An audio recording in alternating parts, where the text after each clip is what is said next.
Andrew Callahan released this video inside the alt-white community of Arkansas. And I thought that this was going to be a interesting watch, but it's more or less the same of what we already know, which is fine. But I think that this is a great opportunity to bring up the topic of white people, right? I think that white people don't really get discussed as much, and instead get discussed in a way where it's always about racism.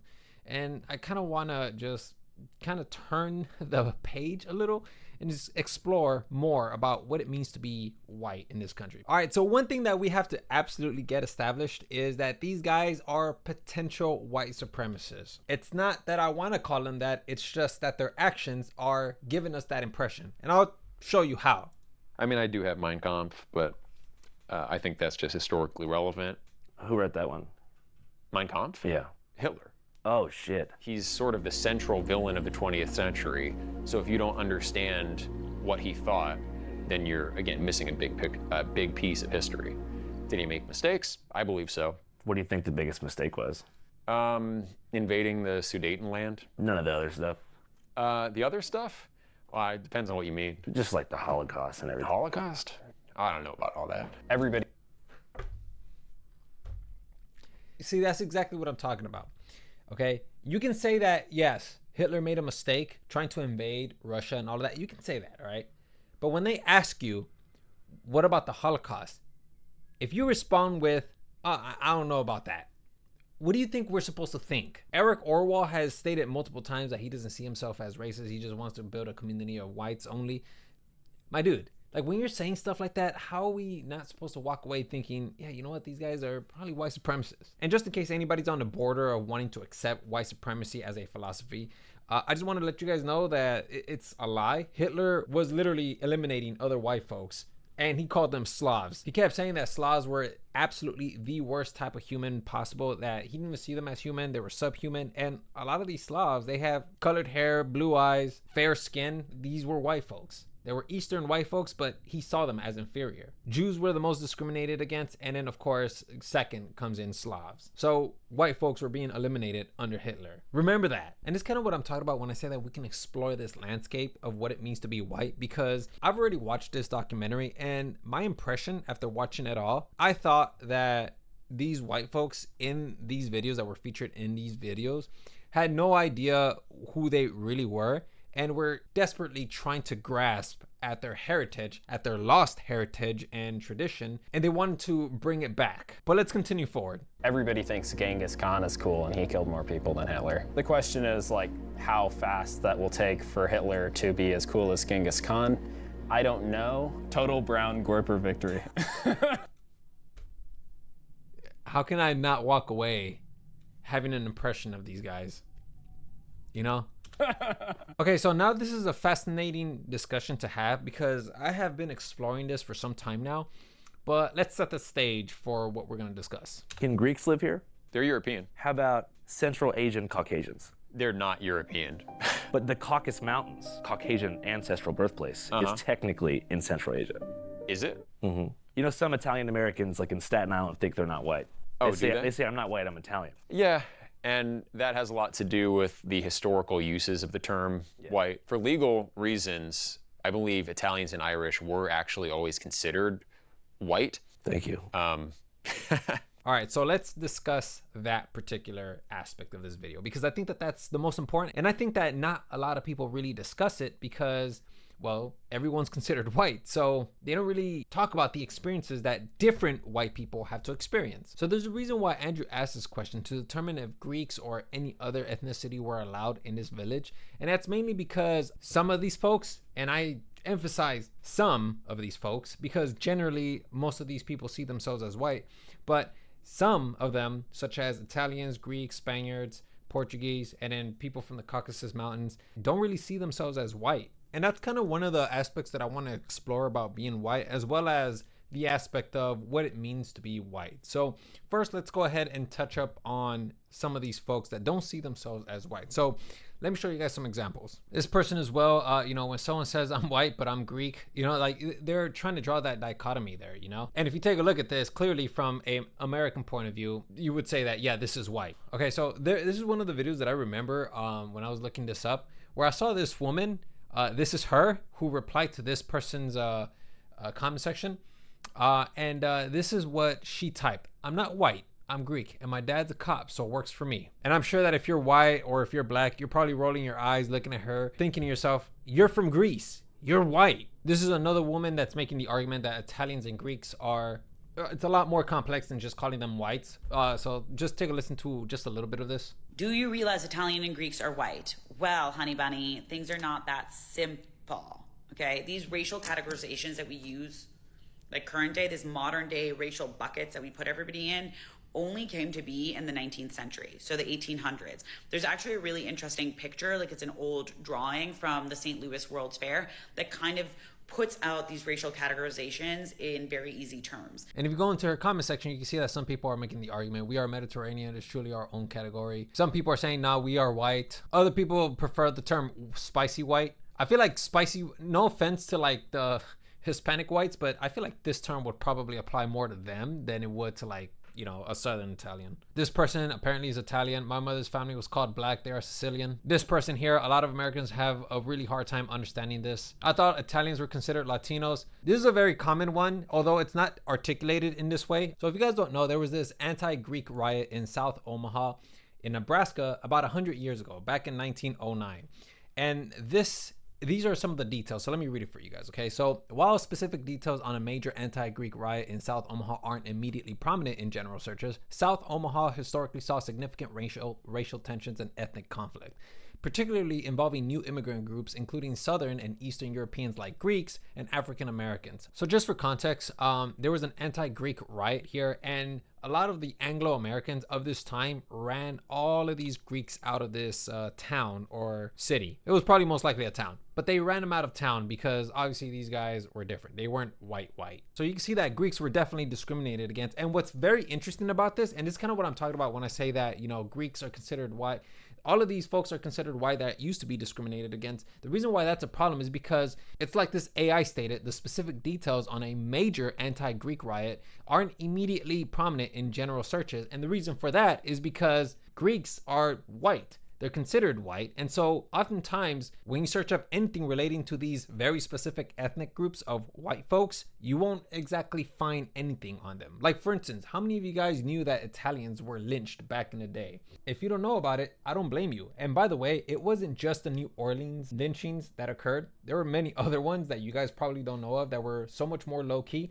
But the reason why you guys don't know is because, well, a lot of these Italians were considered white when obviously on paper they were, but the reality, socially, that wasn't the case. The legacy still lives on because when you try to look to see what happened to Italians, Greeks, or all of these Southern Europeans, there's very little information on that. And that's mainly because these guys are considered white. I want to show you guys this piece of information here, okay? The title of this book is called 30 Years of Lynching in the United States, 1889 through 1918. The reason why I want to show you guys this is because there is a page here where it showcases the amount of white folks and black folks that were lynched during that time. It's a little difficult to read because it's to the side, but here we have the category of white, right? And here we have the category of black folks, right? You know, there's that word. So this word, obviously, it showcases the amount of black folks that were lynched. And there is no question about that. We can see the numbers and we can say they were definitely discriminated and lynched for a fact. However, when you take a look at the white category, you can't see Greeks, you can't see Italians, you can't see every other ethnic group because they were all counted as white.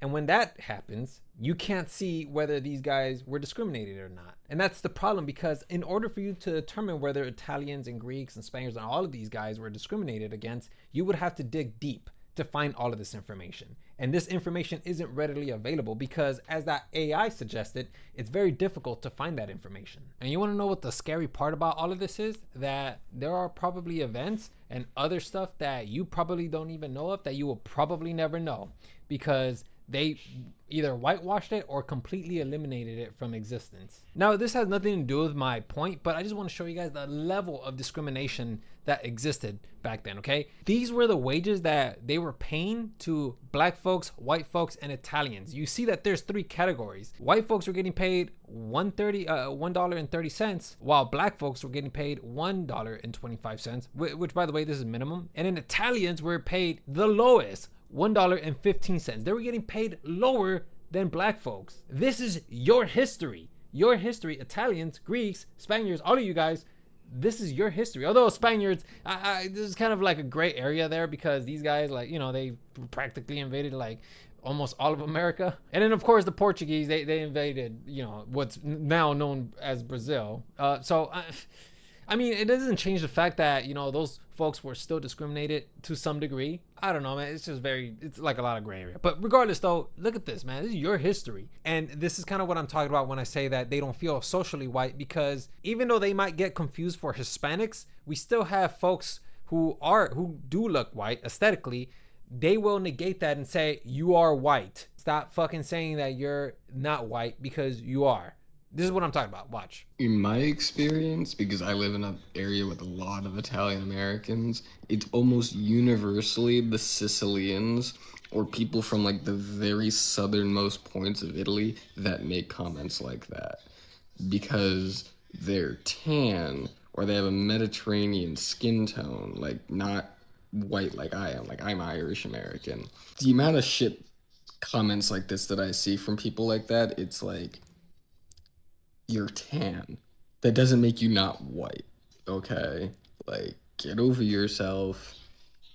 We're all in this together. If every one of us has to get shit on for being white, the Italians are no exception, okay? I don't give a goddamn. Portuguese and the Spanish too, you guys are just, you know, you're right up there. Well, technically, on paper, they are white. However, socially, they're not white, because they get confused for Hispanics. And I can even show you that people, well, I can't show you exactly, but this is a person's experience who says that, you know, she went down, I believe, in Southern California or around that area, Texas, I believe, and she was being mistaken for, you know, Mexican. So this is a person from France, and she's going to detail her experience traveling to America, but in the southern part of America. So you'll see. So I'm from France and I grew up right there, and my dad is from Spain, the country in Europe that's right there. And you know, sometimes this comes up in conversations, like for example, if we're talking about our origins with people. And in the US, for whatever reason, people misunderstand or don't remember correctly and think I'm from Mexico. And you know, I love Mexico. I think it's a great country. I've spent a lot of time there during my travels. I've actually lived there for 6 months, but I am not from Mexico. I'm literally from the other side of the pond. Like, it's a 10-hour flight to go from Paris to Mexico. And this has led to a very awkward situation, especially at work, with people going out of their way to be nice and introducing me as Mexican to actual Mexican people who are like, oh cool, which part of Mexico are you from? And I'm like, France. And you know, the people who forget where I'm from are very educated, they're trying to be nice, and I've never understood why this happens so often, and why it's always Mexico and not, for example, Canada, where they also speak French. But I feel like, okay, the reason why is because, you know, you kind of look like a Mexican. I mean, well, not Mexican, but like a Hispanic, you know? And that's the same thing with the Greeks, the Spanish, the Portuguese, the Italians, and other folks too. I'm not even kidding when I tell you that even I've made that mistake. When I don't know if you guys know the person who starred in Spy Kids. This guy, he starred in Spy Kids, and I remember it was Spy Kids specifically because I looked at this guy and I thought, oh man, this guy is Mexican, right? Because I guess the movie primed me to think that this guy was Mexican because the kids had like Hispanic names. So I was like, okay, so this guy's, you know, Mexican. But it turns out that no, he's not Mexican. He's actually from Spain. So his name is Antonio Bandera, and I thought that this guy was Mexican, and it turned out that no, he's not. He's not Mexican. He's actually from Malaga, Spain, and that truly blew my mind. So even though it's not financially or economically debilitating, socially, however, I feel that there is an experience there that we don't really talk about in American society. And I think that the reason why is because we just want to slap white to anybody who's just European and completely eliminate their ethnicity, which now leads me to point 2, their identity. I think that one of the reasons why they're doing this or constructing this entire civilization or little village it's not really a civilization. The reason why they're constructing this is because, well, in my impression, they don't really have an identity, and they're trying so hard to grasp at anything that is European to kind of give them a sense of identity. And I think that when folks like this, or myself, or other people who, declassify their ethnicity and doesn't give the proper category to these people, their identity starts to either shift or starts to diminish gradually, leading to a situation where these guys, at least to me, seem like they're trying desperately to grab onto anything that is European. And so now I ask the question, what exactly does it mean to be white? Because people can say it means to be American, to be proud, and all of this.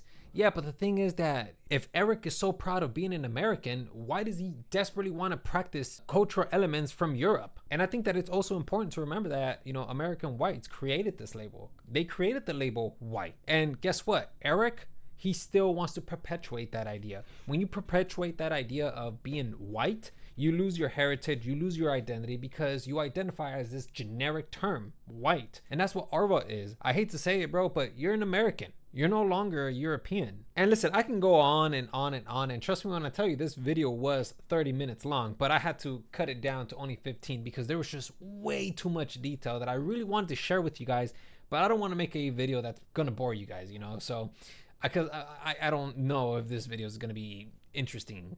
I think it's interesting, but I don't know, man. But regardless though, I'm gonna leave it there, and yeah, you guys let me know what you guys think about that. And yeah, that's pretty much all I got for you guys.